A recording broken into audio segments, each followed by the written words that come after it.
Fearless Fundraisers. I'm Dawn Lego. It's a new year, and it's time once again to buckle up for a new episode of Raise Nation, the one and only podcast made to inspire fundraisers like you to continue making impact in our communities and building better tomorrows, and of course, exchanging ideas. So whether you're a trailblazer or seasoned pro, you'll pick up the trends that transform your fundraising. Together, we'll dive into lively conversations and chat with industry-leading fundraisers and thought leaders to explore hot-button issues and innovative ideas. So stay with us for the next 30 minutes while we inspire you to embrace the future of fundraising. So let's get going. I am super pleased to introduce to all of you fearless fundraisers out there, Marshall Stockdell from Fields and Futures. I'm super excited to dive into really great conversations. So a great big hello. Marshall, how you doing today? Doing great, Don. Thank you for having me. Oh, I'm super excited. I love what you're doing. I love some of the taglines. I've crawled your website already, but I'm going to let you do the big introduction. Can you introduce to our fearless fundraisers, what Fields and Futures is all about? Introduce yourself too. We want to get to know you better and let us know a little bit about the mission. I know you've had a long journey already with Fields and Futures. It's had some changes and pivots, but give us the big introduction. I'll go easy first. I'll start with the organization. Fields and Futures is approaching its 10-year anniversary. We're an Oklahoma City nonprofit. Our co-founders, Liz and Tim McLaughlin, live here in the city. Our mission is to help students in Oklahoma City reach their full potential. And the lane that we chose to do that is through interscholastic sports and team sports participation. Early on, our founders, Tim and Liz, had been a longtime supporter of a local organization called Wes Welker Foundation, who at the time, back in 2010, 11, 12, was raising money and improving weight rooms inside Oklahoma City Public Schools, our largest urban school district. One day they were invited to go on a tour to see what some of their work type of impact it had created. And in that visit, when they got off the bus, they were meeting a principal and a coach, and someone made reference to a sports field.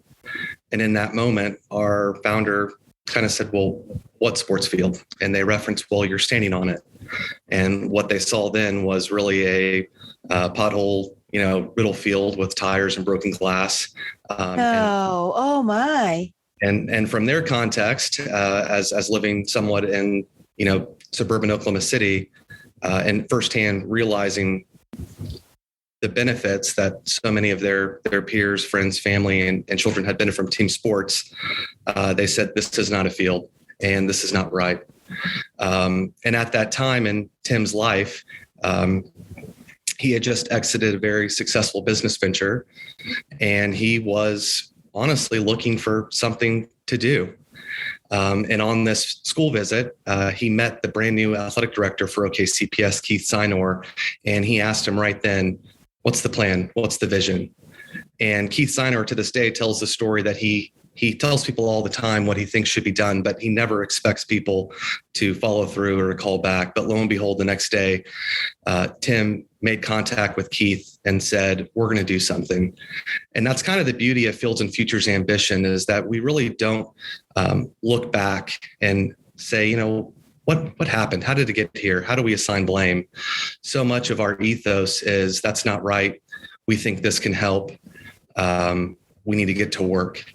And so Fields and Futures was born out of a promise to improve one middle school in South Oklahoma City named Jefferson Middle School. And at the time, the tools available to the McLaughlins and Keith Sinor was a little bit of private capital and a really dear longtime family friend of the McLaughlins, Tommy Noble, who owned a construction company called Cimarron Construction. And with a couple meetings, I'm sure with some cocktails near the pool, they mapped out a plan. And they told Keith, we're gonna mobilize some bulldozers and get to work.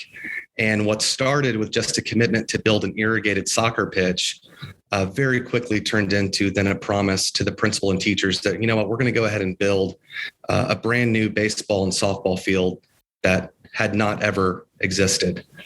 Now, when they built it, they didn't know what was going to happen.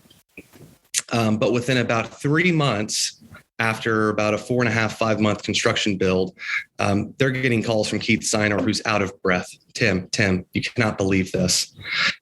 We just had to call in another school resource officer, and Tim saying, no, this is going to be bad. But Keith says, you won't believe this, Tim. Jefferson just had their first home game and the parking lots are overflowing.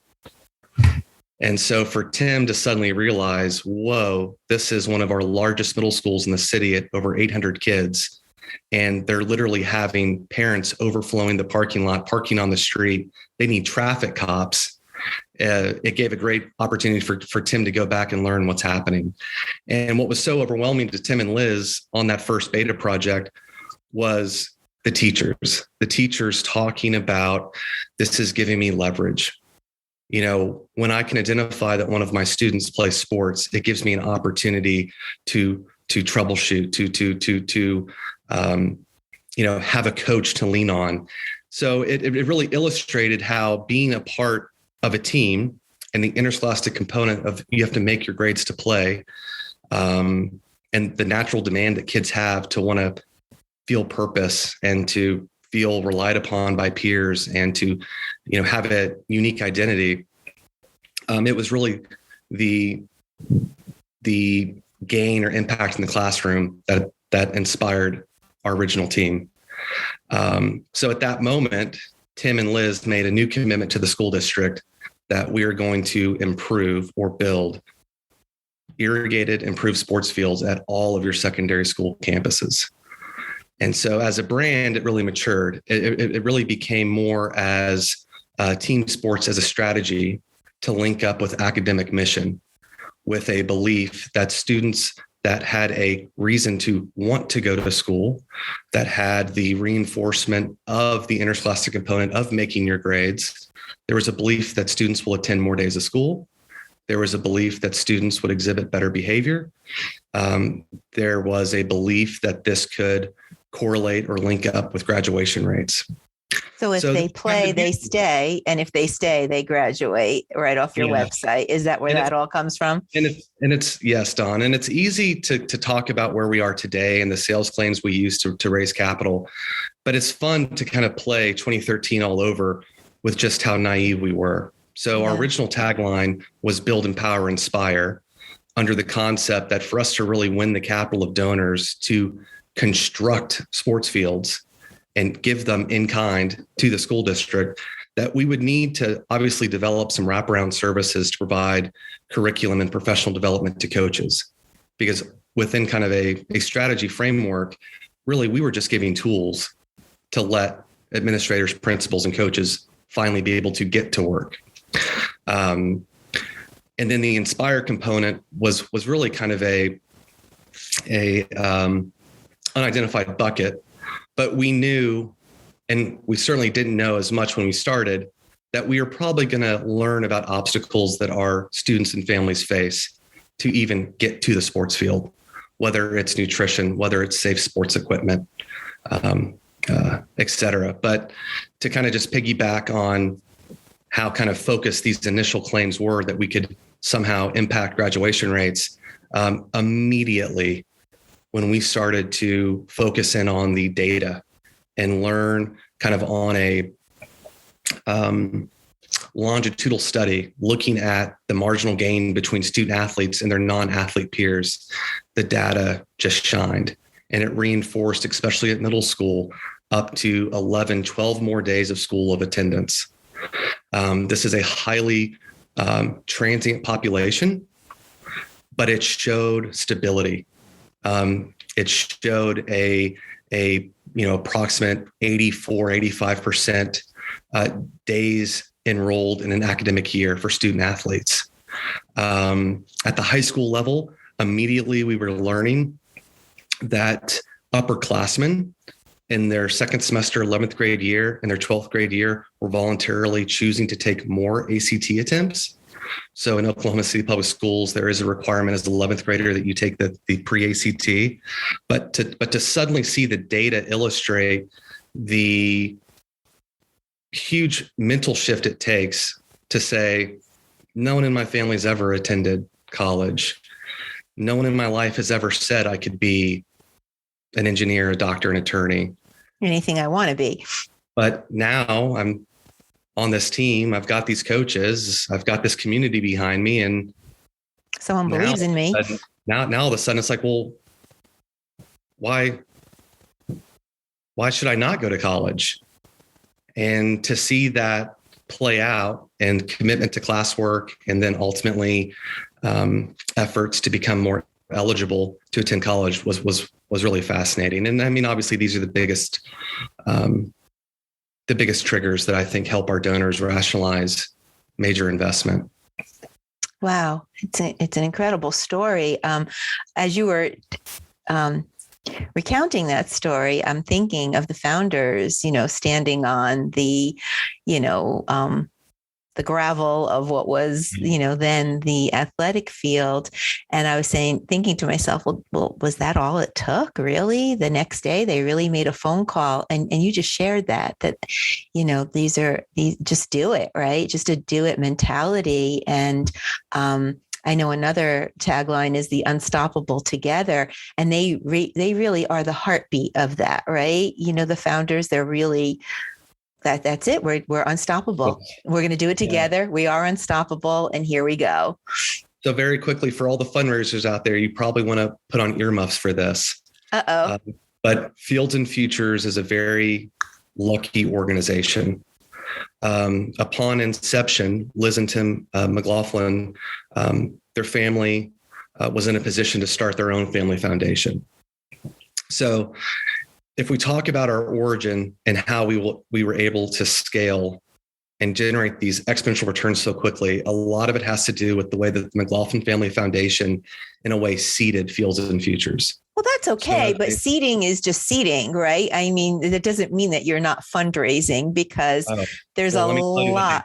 Yeah. Okay. I'm wanting to hear it. So within the first 5 years of our organization, they provided a restricted gift to cover all of our administrative overhead. So as a infant nonprofit, just coming out of kind of a fiscal sponsorship, stepping into our own as a trying to think of the term again regarding the IRS determination letter, but as a true independent 501c3, we got to hit the pavement stating every dollar you contribute goes straight to programming. Mm-hmm. So that was important for the donors to hear that. Yes. And some of that philosophy is now changing as we kind of step forward into 2020, 2021, and we learn about some of the cause and effect around COVID-19 and how government entities now have access to certain types of stimulus programs. We're shifting a little bit, where for the first 8 years of our life, we were so capital intensive. Please trust us that we can take your capital, develop amazing infrastructure for these campuses. Further, we have the capability to maintain it. But now the fact that the foundation is built and the school district is now collecting all of their qualitative and anecdotal evidence about the effect of what these pristine fields that are maintained, rain or shine 12 months a year, affecting policy, affecting the way government, affecting the way school districts choose to invest incrementally, I think is going to create some of the biggest student outcome gains. We'll see. So much of our kind of internal focus now is really shifting into, how can we be the best positioned collaborative partner for the school district, and kind of look out towards the horizon with them and identify what's the next not problem, what's the next opportunity, and what can we do as a private entity that is unique and different. So like as an example, for someone who's technical or on the operations side, our local school district, due to purchasing laws, they can't contract with contractors for more than a year. Every year has to be reapproved by their local board. However, as a private entity, for us to share the ambition of wanting to privatize in a way the maintenance of the fields that we contributed in kind, well, now as a private entity, we have the ability to go negotiate with local contractors and enter into multi-year contracts. So I think we've all seen which is win-win for everybody, I would imagine. It is. It allows us to definitely buffer against inflation much better than what a large school district can do. And then more recently, I know, Don, you need to ask me some questions, but like more recently, the school district, due to a forecasted population decline, a concern about the capital efficiency of its buildings, they actually consolidated several of their school campuses. And so prior to COVID in 2018, they launched an initiative called Pathway to Greatness that converted 7 elementary schools into middle schools. So they kind of unhinged a 6th through 12th grade mid-high model and brought back the traditional 9th through 12th to high school. And then they used these closed or repurposed elementary schools to turn into middle school campuses. Mm-hmm. So that was a huge pivot for us because we had never really built 7 projects at once. And that required a negotiation with the district where we swapped some responsibilities, where we said we can pivot our reserves. We can certainly mobilize enough construction partners in the state to build these projects, but we will need your help backfilling maintenance. Because in essence, every time we build a brand new sports complex and commit to the maintenance, that creates a liability. I mean, it is a burden to take private donor capital, build something that can't sustain.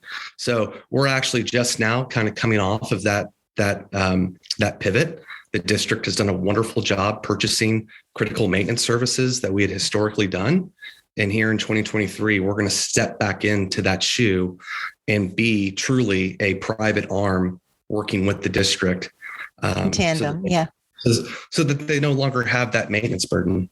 So you have the best of the structure of the education sector and the best of the private sector coming together, working together, unstoppable together to really deliver a much better product than maybe each entity could have done on its own. And the data is speaking for itself. We're graduating students that are engaged with themselves and finding a purpose and asking, instead of why, it's why not. So it really is win, win, win, win, win, right? All the way around. So it's a beautiful story. And it all started with 2 people standing on a field that was a sad field. And that's amazing story and an amazing 10-year journey. But let's get our fundraisers to get to know you a little bit, Marshall. You've had an 8-year journey with Fields and Futures. So what role do you play? What are you responsible for? How do we get to know you a little bit better? The best thing is just to probably know me as kind of a conflicted, confused tax accountant. Confused tax accountant. I started my career after graduating from Texas Tech University with an undergrad in accounting, and I worked in public accounting in Dallas within a tax firm. So my early career was working with business owners on tax compliance and return preparation.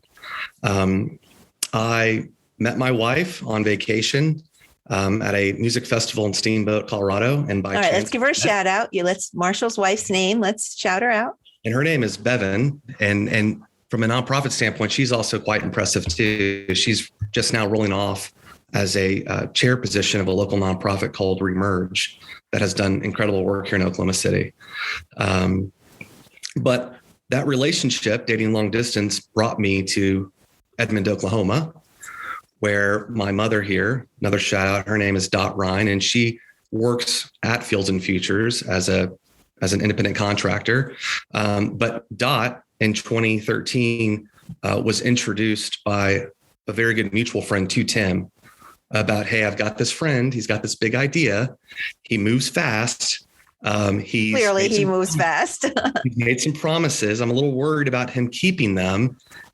He keeps talking about field naming rights and sponsorships. And the second he mentioned anything that related to alternative revenue, I thought of you, Dot. And so Dot got introduced to Tim to really help ideate what is going to be this monetization strategy of how do we go about building, at the time, 42 projected sports fields at 14 different secondary school campuses. Well, My mom knew of my expertise from a compliance lens, and I got to meet Tim early, right as they were kind of developing formal paperwork with the IRS. And I just made a commitment to him from a, part-time contractor that, I can support this lean, mean operation. So from a chart of account standpoint, internal controls, getting your accounting function stood up, that's kind of how I entered. And then, as I kind of mentioned before the interview started, you put a tax accountant who, in a very strange way, likes a little bit of pain and likes to put together puzzle pieces. You put them next to the state's largest urban school district with an objective of how do we get more kids to graduate. It's pretty easy for my brain to start racing. And then also knowing that we're dealing with one of the largest employers of the state, a monster annual budget. A lot of the terminology that I use from an accounting lens, I think benefited our early collaborations with the district to build trust. The stars were aligned there. Right people, good people, people that make a promise and stand behind it, all coming together. Sounds like a recipe for success. Yeah. And then I would say that professionally, coming to a new market from Dallas to Oklahoma City, a much smaller market. However, the visual in my mind was this is a smaller pond, but it's stocked with way more fish. So as a young entrepreneur to come in and realize that through a philanthropic platform, you have the ability to have such variety in a week, to one day be meeting with the mayor, the next day you're meeting with a, head of an executive state agency. The following day you're collaborating on social media with another best in class nonprofit. And, tomorrow you're going to be, helping a high school coach rake an infield. So instantly I got to kind of meet everyone. And then from a core competency of financial stewardship and, financial accountability, what makes FNF tick is very much partnerships and efficiency. So much of our storytelling and marketing is outsourced. So I'm sure a lot of nonprofit operators listening, the ability to negotiate services, align all these various independent contractors with your interests, pour into them. The idea that if you let the creatives be creative, if you let the specialists be specialists and get out of their way, hopefully that builds rapport, that builds loyalty. And we could not be where we are today if we've not just slowly grown this machine that now thinks for us. And lets everybody do their job and deliver their expertise. Yeah. And then also have the courage to sometimes say next man up. It was a good run, it was an experiment. And that's something to me as a young professional that I still admire about the nonprofit industry. And I'm grateful that we have so many donors that quote unquote might take the bet with us, is that nonprofits are supposed to love risk. It's why we exist. Because in a theoretical perspective, if we do our job and prove the strategy, in theory, we're creating a catalyst for government to learn and to step in. Mm-hmm. But by default, to justify the formation of a new public supported charity, you kind of need a problem messy enough that no one wants to do it. And so to rely on a very agile outsource model, we've been able to kind of just throw darts at things. And it's the same thing that fundraisers see all the time. The fact that most times major gifts, in a sense, do want to be personalized. They do want to be not manipulated, but they want to be directed to maybe create impact that has not yet been achieved, or to try something that maybe others have been afraid to try. Impact is very personal, right? It's your money, and you want, if you're a donor, it's personal, and that's why we recommend impact statements and impact tiles and impact, and storytelling, right? Those are the two keys that I think every nonprofit needs to make sure that they're pushing out there, in a large way. So if outsourcing some other things allowed you to storytell and build the vision and the mission and demonstrate the impact and collect the data, more power to you, and that's what I think the beauty is of this podcast is to, tell different stories of nonprofits and how they got to where they're, where they are and where they're going. So I applaud your efforts. Truly. I mean, Don, it's a major. Don, my passion is starting to kind of overtake this, but if this were a 1 hour podcast, not a 30-minute podcast, and we had a chance for masterclass, I do think the class that I would want, if there was a Harvard, case study on fields and futures, I think the attribute that she'll look at is storytelling. I've seen it firsthand being in the organization for 8 years, but when things get messy, when sometimes we get over our skis or, there's anxiety regarding, did we fulfill the claims that we raised money on? Like for example, that pathway to greatness. I mean, for the school district chief operating officer to tell us confidentially before the news broke that they're going to close 14 different schools.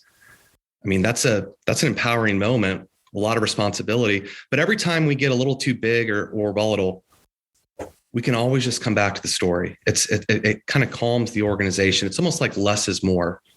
So I think the fact that it's an operator, we have been able to build such a solid foundation that almost organically our improvements in the community can generate just by being on the fields.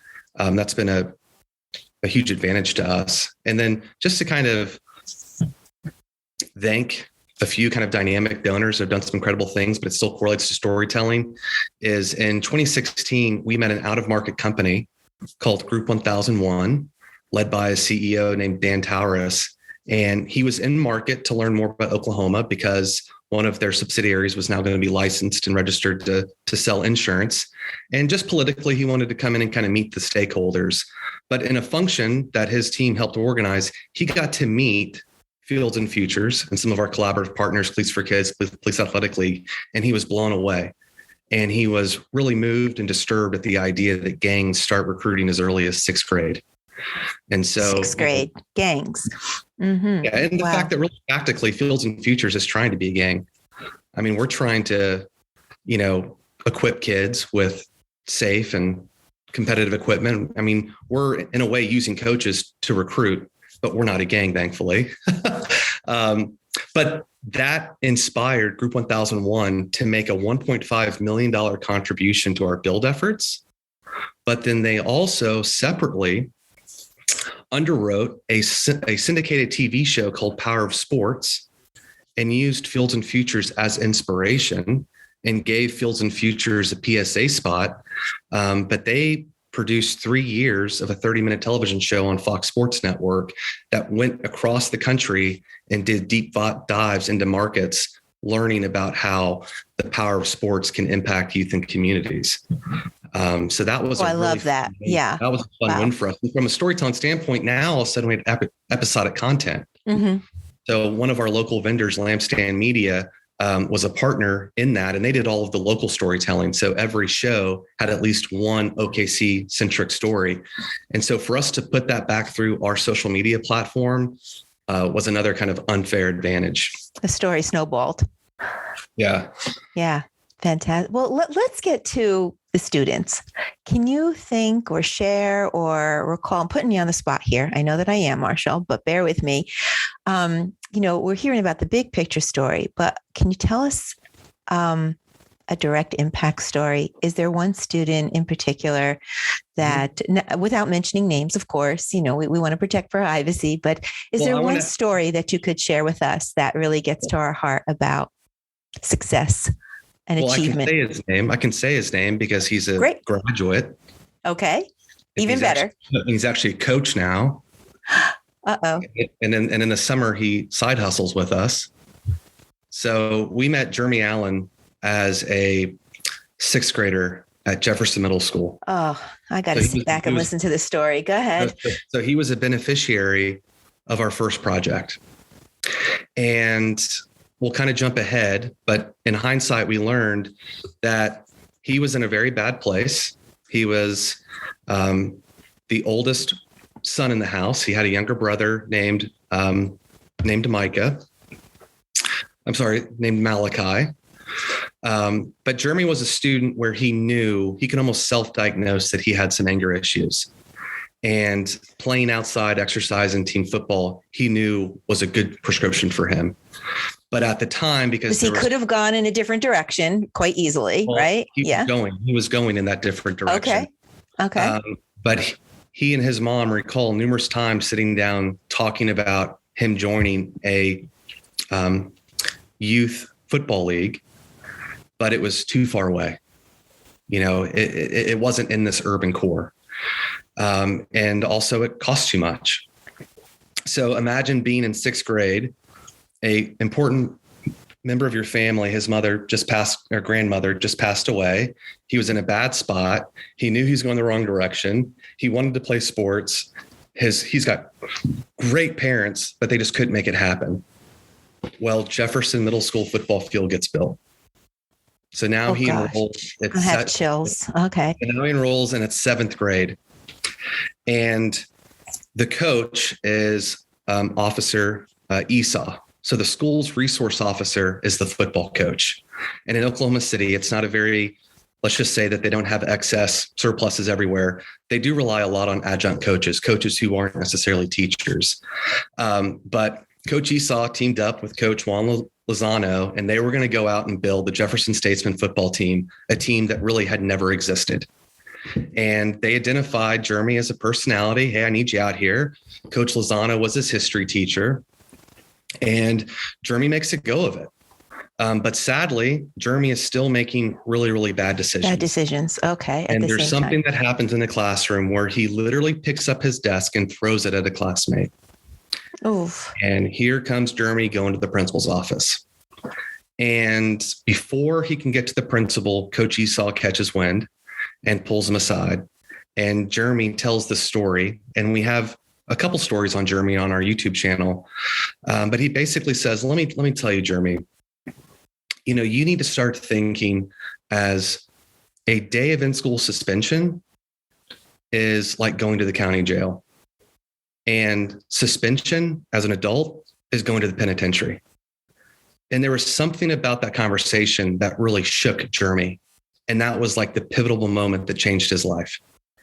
And he came back and I believe finished one of the games his seventh year, but he came back as an eighth grader and went from a barely passing student to a low A student to the captain of the football team. And he tells Dot and I these really emotional stories about how, in a way, the system was kind of rejecting him. Imagine running with one clique of kids that are doing gang activity. And then all of a sudden the next day, you're wearing your football jersey on game day. You have positive, healthy relationships with teachers. Students are looking up to you on the announcements. You're identified as a leader. Oh, he's in a tough spot as a young teenager. There's jealousy and resentment to where he almost lost his social structure. Yeah. But thankfully, he had the courage and dexterity to know how important it was to get to ninth grade, to get to that next team. And he says by about sophomore year, finally, his old friends gave up on him, which he wanted. And he was able to kind of come back to his own kind of independence. That's brave, though. That's brave to even know that you want your friends to give up to you. That's widely brave. Yeah. Wow. And so then Jeremy ends up not starting his freshman year, but he still sticks and he becomes a dual sport athlete. He plays baseball. And then by the time he graduates, he's a honor roll student. He's being recognized by a sovereign Indian tribe as like the, nation student of the year. He gets a full ride scholarship to a local university, Southern Nazarene. He goes on to play football, but he's still, a real kid. So he gets married in college. He's now a dad. His baby's 2 years old. But he's in school. And for us, he helps out at times whenever we have seasonal spikes and some kind of campus maintenance needs. He's working with a family member on becoming kind of a home contractor. So he's learning about trade and electrical and plumbing. But the best part is his brother Malachi is valedictorian of U.S. Grant High School. So the entire full circle trajectory of that family is just changed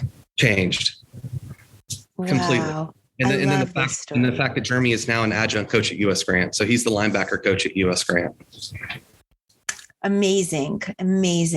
So all of your taglines are true. They're not just words on some marketing team dreamt up. They're really, really true. I love this story. And so the plug on YouTube is if you search Power of Sports, you'll see all this episodic content of stories out of Oklahoma City.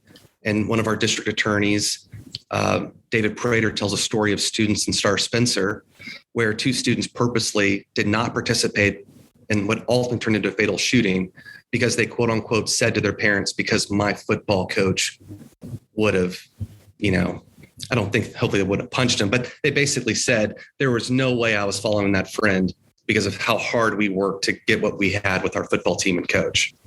So all that content out there. Yeah. Purpose. What a beautiful story. All right. Well, so you've had some great people and some great roots and seed money and wonderful founders. And I love these stories, but I know that it still doesn't come all together 100%. There's still fundraising that's involved. And I think fundraising, generates a community of donors, an opportunity to tell the story, right? So you've done some fundraising, and I know you've just had a successful bow tie ball. I think it's an annual event, right? Yes. I'm sure it's changed, a little bit over the years. And I know you have some software and innovation behind that bow tie ball. I know that you work with some partners out there like Go Charities. So could we highlight that for a little bit and just talk about, that event, how it's evolved and what makes it successful? Speaking of technology, make sure One Cause calls me. Our contract needs to be renewed. Okay. So check. I'm note of that. Thank you. Last bow tie ball was our third year. We were very grateful that One Cause let us lapse 2020 with COVID. But yes, bow tie ball is an event that was inspired 7 years ago. Is really a night to celebrate coaches. Matter of fact, our first signature sponsor was Chevrolet, so that's where we got the inspiration for the bow tie. Knowing they had what they call their own bow tie logo. It was a wonderful opportunity to kind of capture the generosity of donors. Where oftentimes, they can't attend every event, but when you put an appeal out in front of them to say, well, if you can't attend, would you still mind sponsoring a table for OKCPS coaches? And so we kind of identified a unique kind of attribute in the way that we could use bow tie ball to bring in outside speakers. So some of our earliest speakers were Bobby Bowden, a local speaker, Bob Stoops, Herm Edwards, Dick Vitale, Cal Ripken Senior or Junior. And that's a whole other podcast in regards to a collaboration where we actually were able to bring in the probably largest dominant field builder in the industry, Cal Ripken Senior Foundation. And we actually got to collaborate with them on a project at Southeast High School. But really over that 7-year period, it's turned into a platform that doesn't always necessarily have just a strict monetary objective. We have a lot of fundraisers through the year, whether it's an annual golf tournament, whether it's a summer fundraiser at our founder's home. But bow tie ball is an important platform, I feel, for all of our civic stakeholders, all of our school district leadership, obviously the coaches. But it just creates such momentum going into the next year of reminding the marketplace of what a community can do when they set their sights on something. Because Fields and Futures cannot do this alone. We use the phrase a lot of linking arms, but the fact that all these local organizations, Cleats for Kids, that collects new and used sports equipment to give back to students, and Police Athletic League, that in 2015 re-innovated an inner city school league that now plays at fields we maintain and serves our 5th and 6th graders that aren't yet in the interscholastic component of 7th and 8th grade sanctioned competition. And YMCA has now said we want back in. So going back to that story on Jeremy, where he just simply could not access an organized sports product. Well, now the YMCA, because of the stability that Fields and Futures has now brought to every campus, they are now complementing the strategy by bringing in an elementary sports league. So they're serving principals at the third and fourth grade level, getting students ready to learn how to access resources in middle school, et cetera. Mm-hmm. And then we always just knock on wood, and we're so blessed that the last 3 or 4 years, we net the big gift after bow tie ball. So bow tie ball is simply just a night to kind of inspire and to celebrate. And all these anecdotal stories kind of fall out, and donors get to network and mingle with school district leaders and superintendents and principals. And, in years past, when we haven't had rooms as big as 600 people, we've placed coaches at donor tables, and just organically the magic kind of happens.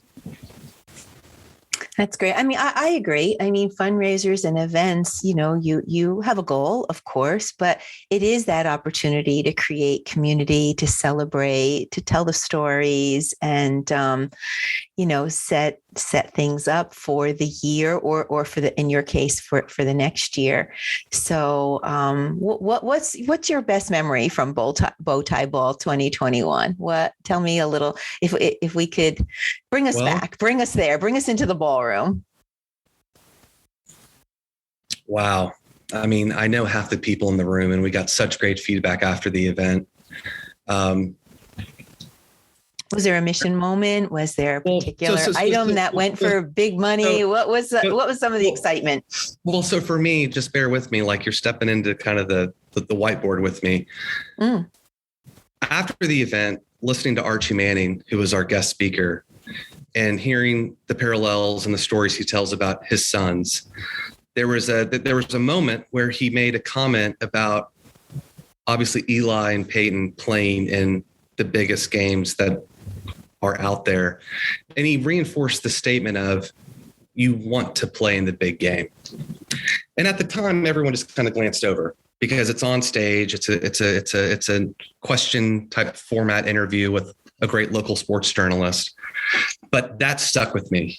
You want to play in the big game. In other words, you do all of this hard work and make these sacrifices because that's the payoff.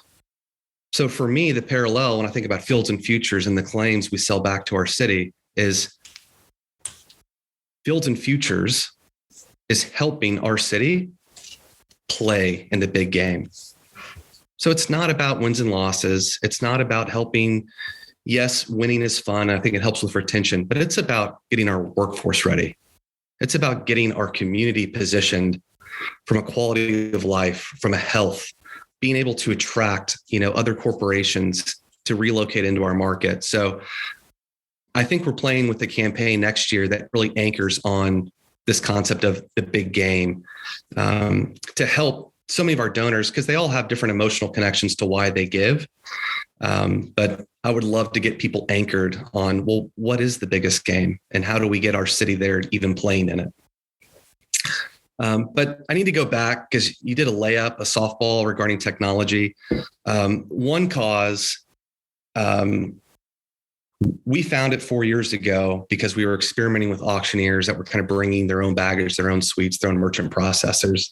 And from an accounting standpoint, we wanted something a little bit more contemporary, because 5 years ago, you have to remember, a lot of people were still comfortable downloading apps. But 3 or 4 years ago, consumer preferences, I don't want to download anything. I don't trust anything. So to have, I'm with you there. So to have a web-based application that now simply relies on your cellular network and your phone's mobile browser, that was a must for us. We needed a frictionless experience. But the fact that even 4 years ago, you were providing a text message kind of integrated solution, the fact that as donors engaged or immersed with their respective donor profile, we were benefiting from browser cookies and the fact that if a donor went back to that same web page, it remembered them. So all of that kind of continuity is what was important to us. And then also from a marketing standpoint, we all know this, but we have to do the small things really, really well. Like nonprofiteering is really about, don't mess up the easy stuff. Because for so many donors, small, medium, and large, they compare us constantly, our touch points, with the touch points of other nonprofits. So even going back to kind of a core marketing tactic of a monthly email newsletter, people value our newsletters because we don't, overwhelm them. We're very consistent in how we deliver content. We make sure the content is always, relevant, incrementally timely, beneficial, new, creates access. And then suddenly when more of our engaged donor then suddenly gets to experience an event, and they're now getting a text message prior to the event that reminds them about valet parking, or shares an Uber discount code, or makes a comment for our summer event that we're watching the weather. I mean, these things all just create reassurances. And so, it's funny, probably the greatest value of one cause is when things go wrong. That's typically when a lot of your value propositions actually pay biggest. So for us in the summer, it's the weather. So like we've actually been able to have a local meteorologist text that we blast out to everyone. So it's like the News 9, David Payne is telling us that the thunderstorm is going to stay north. And then here at Bowtie Ball, which is a very public event, we need to be celebrating the fact that our donors let us attract paid speakers. We need to celebrate it, not be ashamed of it. So we do get into a media cycle. We have donors that have underwritten radio spot campaigns. So for us to then take the One Cause platform and blast across a 4,000 audience member newsletter list, and to then text message 1,900 cell phones in an attempt to monetize an auction a week out, and gives us enough time and space to remind people, share with friends and family. You don't need to be present to win. It works. I mean, I tell two friends, they tell two friends, so on and so on. Well, I'm grateful to our product engineers that it all worked so seamlessly for you. But that's what we aspire to do here. We don't want you to major in minors, right? We got all of that so that you could focus on some of the big stuff. Well, and then, you mentioned Darren Wilson, Go Charity earlier. Yeah. When you have a dedicated team, so we use Go Charity to help us procure auction items. And our biggest reason why we like a third-party provider is because they help with fulfillment. Events get so messy afterwards to actually fulfill so many of the deliveries and coordinations. And there's a cost involved in that for sure. Yeah. But to complement your One Cause experts that come on site day of and help us with volunteer training. So it's great to have the One Cause team hypersensitive throughout the event to know what is the exact push notification to send at what time.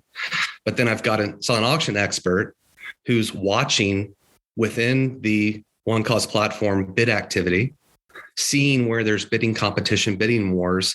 We've actually been able to sell duplicate items. And then from an accounting perspective, which is what I do, to then be able right after the event the following week to make contact with donors, make a statement to say, we have another prize available. Would you be willing to commit to your last highest bid, and then to clone items simply? Good for you. And then to actually process the credit card they already have on file. We are a point of sale money transacting machine because with One Cause experts, trained volunteers, I would say probably 95% of the attendees that come into our events feel comfortable enough to not only give us their credit card information, but they actually go the extra mile to give us the right email address. So after the event, all post-event communication, we very rarely ever get like a returned mail item. Oh, I'm so happy for you guys. You're using the product and the resources in such the right way. And clearly it's being successful. So thank you for sharing that. I can't believe we've consumed an hour a half hour plus. I think you're right. This episode should have been an hour. But let us wrap up with one question. What's the future for Fields and Futures, right? You have future in the name of your organization. Where do you see yourself in 2 years, 5 years? Well, this is going to be an odd statement, but we tell people that we want to finish, that we don't want to be a forever cause. And over the last 6 or 7 years, we've actually got within $500,000 of our $10 million goal and establishing a field maintenance fund. So we have a $10 million field maintenance fund that is really kind of a board designated fund that within it has components of permanent endowments at our local community foundations. So we are now kind of in a final maturation stage where we are now taking a collaborative maintenance MOU to the school district that creates kind of a binding multi-year partnership that defines how we work together. How do we as a private entity deliver services in kind, but also provide in-kind reporting? It's a very seasonal product here in Oklahoma. It's cold, it's hot, it rains, it snows. There's school breaks. So to do all the specialized services, we need a lot of coordination. So we're really excited that in 2023, when we step back into the full-time maintenance, we think we're going to have a model that can really inspire any urban district across the country. And we've said since really day one that we want other school districts, other superintendents to call us and say, how did this happen? Yep. How can this happen in Kansas City? How can this happen in Baltimore? How can this happen in Jacksonville? And then long-term, I hope that one day, there's media organizations that are coming in and saying, why is Oklahoma City performing so differently? And my selfish reason for that, it's hard to achieve, and I hope the school district is listening, but I hope that it's as simple as saying the fact that we've offloaded the maintenance burden has allowed the district to invest differently. And where our peer school districts are having to pay for machinery repairs and top dressing and fertilizer, they instead are buying a second or third stipend for a B team basketball team. And it simply correlates to number of coaches. OKCPS can afford more coaching stipends because we've removed a cost, and thus they're unlocking all of this incremental gain with attendance and stability and aspiration, to where we now are creating these positive feedback loops of OKCPS students growing up to be OKCPS coaches, teachers, local business leaders, et cetera. Yeah, it's a model for sure, a proven model. And yeah, I can see. Bring it to New Jersey. I'm in New Jersey. When are you coming here? I just need a donor. I promise you I can find a contractor who's willing to donate some time and dirt. Yeah. Oh, wow. I just love what you're doing. It's a unique approach. And, you're not only impacting, school districts in such a profound way so that, they can redirect and build better things, but we're building the future leaders of our country, right? We're taking students and helping them get to their place in life. And that's a beautiful story anytime. So thank you, Marshall, for sharing that. I had no idea going into this interview what I was going to learn, but I'm quite impressed. So congratulations to you and the founders and the school district and your collaboration and everything that you're doing. You truly are, the change and building better tomorrows and bringing up our future leaders. So thank you for everything that you do. Yeah. It's amazing. Fearless Fundraisers, that's about all we have time for today. That was quite inspiring. Thank you for listening. We hope you enjoyed today's Raise Nation topic and your daily dose of fundraising inspiration. Tune in for a new episode release every Thursday at 12:30 p.m. Eastern Time. That's Thursdays, 12:30 p.m. Eastern Time. But in the meantime, be sure to listen to all the episodes on Raise Nation Radio and follow the channel that you like best so that you could get those notifications about all of our new guests. Fundraisers, as you just heard, are doing amazing things to build better tomorrows for our communities. Their stories are awe-inspiring. You won't want to miss a single episode. I'd like to thank our sponsor, One Cause, for making this episode possible. One Cause is driving the future of fundraising with easy-to-use software solutions that help nonprofits connect with donors. Be sure to check them out at onecause.com and visit the resource tab on the homepage for a broad catalog of ebooks that you'll find very helpful. A huge shout out to my guest, Marshall Stockdell. Thank you so much for sharing your expert and authentic voice. I really appreciate you being with us today. I truly enjoyed our conversation. I'm putting you on the spot now, but any last words of inspiration? I don't know. Just just unstoppable together, right? No, go visit our website and consider making a donation. That would there be you awesome. Go. That's good. Always plugging away for a great mission. There you go. Well, one last thing. If we're going to go to your website, how do we connect with you? fieldsandfutures.org. On the projects page, you can see all of the secondary schools that we've improved. You can also learn more about some partnerships we have with U.S. Soccer Foundation, Musco Lighting, where we've built 18 different futsal courts in the market. On our homepage, you can subscribe to our newsletter, and we're on all platforms. We've really enjoyed the last couple of years, really building out our LinkedIn profile. That's another little nugget. If you're a nonprofit leader and you're thinking about how do I grow engagement, do not undermine or underestimate the power of LinkedIn. Okay. Here you go, fearless fundraisers. Well, thank you again so much.